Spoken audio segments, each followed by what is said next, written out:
I'm watching that game last night, and it was an epic failure, an epic loss, a monumental loss in Philadelphia sports history between the Atlanta Hawks and the Philadelphia Sixers, game five. But I said to myself after the game, was that the worst loss in Philadelphia sports history? And I leaned back on the notion of, well, it's not like it was in the finals. It's not like it was like the Super Bowl. It's not like it was a deciding game in a series. Because no matter what, the Sixers had to play another game, whether they won or lost last night. So, you know, live to fight another day, no matter how bad you win or lose in that previous game. But then I uploaded that little 30-second video because I was just so disgusted with their performance. I'm like, these clowns don't even deserve an ounce of my time or breath to speak upon them. But I saw the feedback on that video. Again, it was a little 30-second video. It showed 10 seconds from the game and a clip from Mommy Dearest. And I'll throw it on at the end of this video for those of you that didn't see it. Because that little girl from Mommy Dearest sums up my thoughts with the tears in her eyes, even though I wasn't crying, and the powder on her face. And yeah, you had to watch the movie to get it. Anyway, and what she says just sums up my thoughts of that game. Anyways, I'll put it at the end of this video. Seeing the what the people had to say in that video and on Twitter and hearing sports talk radio and sleeping on this last night, I've come to the conclusion that absolutely was the worst loss in Philadelphia sports history, at least in my lifetime. You had a 26-point lead at home. You're a number one seed, and that's not throwing any shade on Atlanta. Atlanta's a very good team. Very good team. But they shouldn't be that good enough that you blow a 26-point lead at home to them Sixers. Now, the problems of this game. First off, thank you, Curry and Embiid, for showing up. But even with that said, there's criticism to be had there because Embiid, you got fouled with under 40 seconds left in the game. The other team's winning by 3 points. And you brick 2 free throws. I mean, you want to consider and convince us that you should have been the MVP had you not missed as many games as you did? And you're going to have a clutch moment like that? But honestly, he deserves no more criticism than that for the game. He's risking potential more serious long-term injury by going to the court every single night now because he already has that meniscus torn in his knee. So I can only dump on him so bad because he was one of 2 people that honestly showed up last night. Now, the big key 3 problems are obviously Doc Rivers, Tobias Harris, and Ben Simmons. You know, one thing that I really can't stand about the whole Ben Simmons experience here in Philadelphia is not that he gets fouled, but when he gets fouled and goes to the free throw line, specifically here on the home court in Philadelphia, the crowd has to cheer him on like, "Come on, Ben, you can do it. Yeah, yeah, yeah." Everyone stands up and starts cheering, and I just go, "Oh my God, this is so douchebaggingly cringy."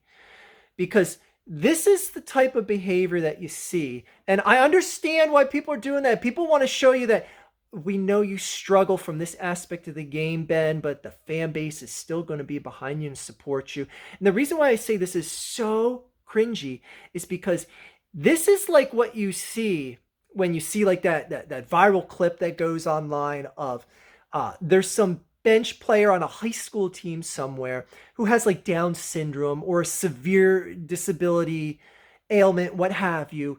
And it's a game that the score doesn't matter anymore. And he gets in off the bench or she gets in off the bench and the crowd's cheering like, "Yeah, go Bobby, go Jill," whatever their name is. And you know they're just going to like feed it to them under the net till they get a free throw. And then, yay, you pick them up on your shoulders and cheer. Like, that's what it feels like when Ben Simmons goes to the free throw line. The only problem is he doesn't have Down syndrome. He's a professional athlete getting paid a max contract. And he gave you 4 points in the game last night. And people here in Philadelphia are going, we got to get rid of him. We got to get rid of him. Who wants him? Who wants a guy that is a complete liability to your team? They were fouling him intentionally before it was halftime. I mean, that sounds ludicrous. It's like, why are you going to foul a non-shooter, a guy who's not even taking a shot? They were fouling him off ball because they wanted him to get to the line. Because the Sixers, once they got in bonus, foul Simmons. The Sixers have a 20-plus point margin of lead going into halftime, going before halftime, and they're fouling Ben Simmons to slow down the tempo of the game, to flip any sort of momentum back to Atlanta's way.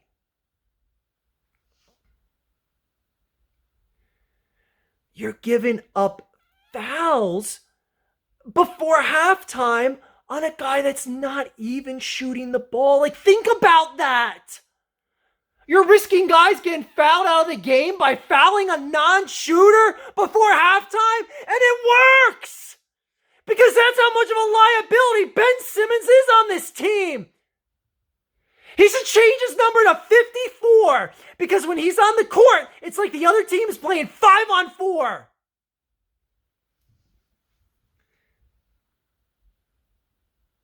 Oh, and let's go back a couple months here. Can't trade for Kyle Lowry because they're going to want Simmons, Thibault, a first-round pick, maybe another first-round pick. Would Kyle Lowry have given you less of an effort in the last two halves of the last two games than you saw from Ben Simmons?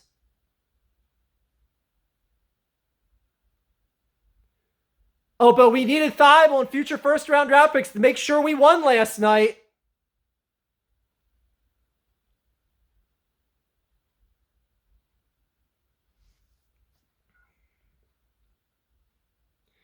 Simmons is worthless. He's irrelevant. Don't give me this facilitator or he plays defense shit, because Curry doesn't play shit for defense, but he makes up for it by putting the ball in the hoop.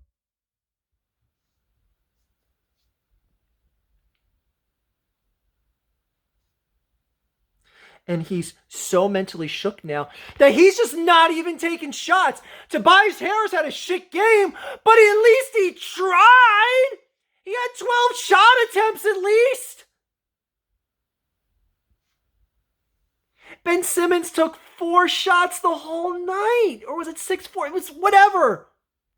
It was irrelevant. Because he's so scared. It's like, I can't shoot because I'll get fouled. I'll have to go to that foul line again. I don't want to do that.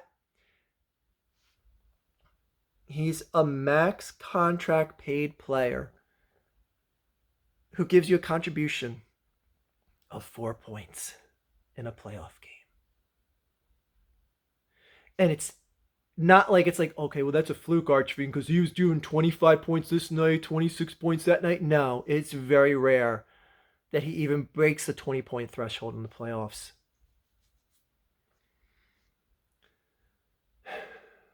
Look at that game he had against the Wizards in round one. That one fluke game? That one fluke game? Is that what you're going to talk to me about? How about these last 2 games?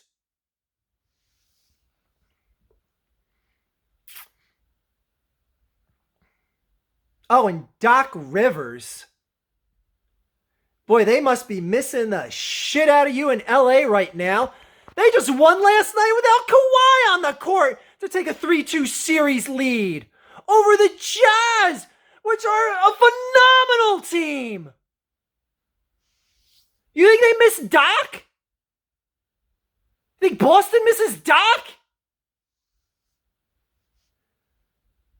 Ugh.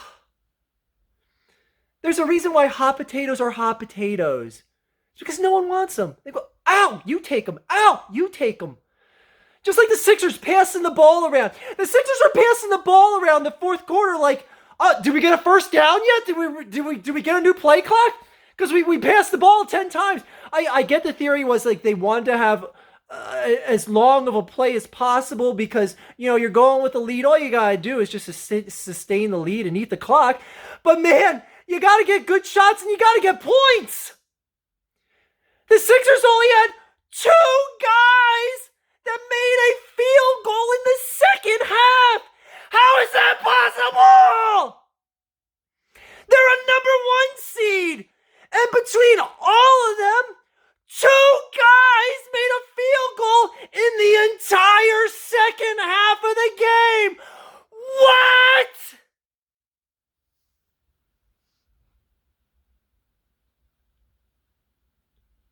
And 2 of those guys that didn't make a single field goal are max contract players in Tobias Harris and Ben Simmons. How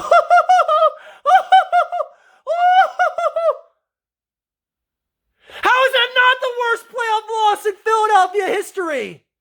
I don't care if the finals weren't on the line. I don't care if the series wasn't on the line. That's garbage!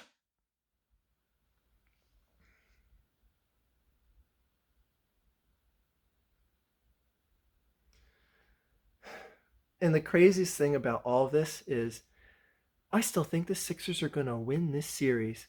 Now, don't ask me to show you exactly what I can point to, because I can't say like, oh, it's just fluke that the Sixers were shooting so poor these past 2 nights. It was fluke that in the game 1, the Atlanta Hawks sunk an unprecedented amount of threes compared to any other performance they had in the playoffs and stuff like that. Like, no. I'm not going to put the fluke cards. I just think it's a genuinely better team, and they're going to find a way to win. And the craziest thing about that is that's probably the worst case scenario, because they're going to get their ship pushed in by the Nets in the next round. They're going to get to the conference finals, which means nothing will change. Nothing will change. Doc Rivers' job will be secure. Ben Simmons, oh, forget about trading him. He's part of the core that got you to the conference finals.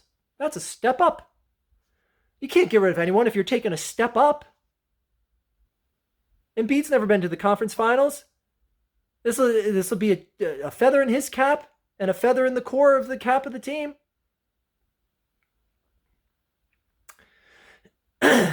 So,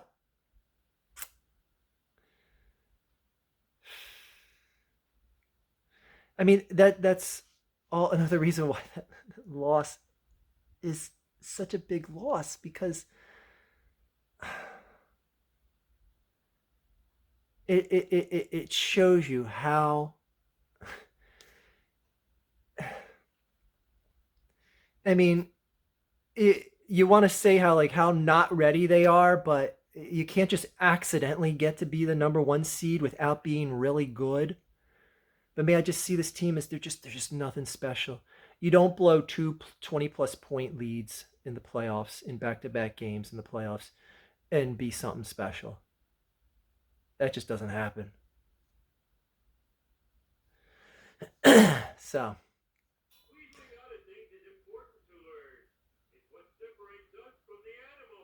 except the weasel. So, I still think the Sixers are going to win this series.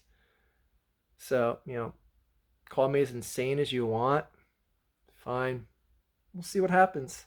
We'll see if we get a Father's Day gift on Sunday, or if we even get to Sunday with a Sixers game. Because right now, Atlanta has the Sixers' heart. I mean, Collins and Young were clowning Simmons on the court in front of him. Talking trash to the crowd, saying like, we'll send him to the free throw line. Like when he's shooting free throws. And then when he shoots 2 free throws, there's a point in the 4th quarter where Ben Simmons hits 2 free throws. Atlanta goes, care, we'll foul him right again. And you see Collins and Young going like, go ahead, shoot 2 more free throws. And then he bricks the next 2. Make 2, brick 2. That makes you irrelevant. And you just see them straight up disrespecting Ben on the court. Which, granted, you may hate that, but you would love to see that if that guy was on your team. I like Trae Young. I think he's a great player. But man, he's got my team's heart in his hand right now. He's got Ben Simmons' heart and goes, I'll let you have this back if I want to.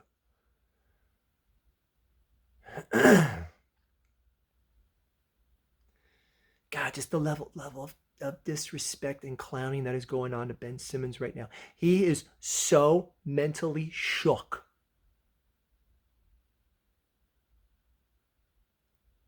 I'll leave you with this, folks. You in Philadelphia or anyone else that wants to chime in. Who do you think is a more liability to their perspective, and one, a former to their uh, teams. Carson Wentz to the Eagles last year, or Ben Simmons to the Sixers this year? Who is more of a detriment to their team? Like seriously, like I honestly don't have a clear cut answer because I dislike both guys immensely, especially from their level of play. I hate them immensely. Personally, I could give a shit less about them, but who is more of a detriment to their team? Carson Wentz, I know he's not here anymore. Carson Wentz to the Eagles last season, or Ben Simmons to the Sixers this year. Anyways, let me just bring the blood pressure down a little bit. Relax. Go upstairs. Finish watching Twin Peaks. It's a phenomenal show. And it got canceled. Anyways, enjoy the 30-second clip that I uploaded last night. For those of you who didn't see it, the little girl from Mommy Dearest says it best. That is all. An Atlanta victory in Game 5. What a comeback and what a collapse by the Sixers.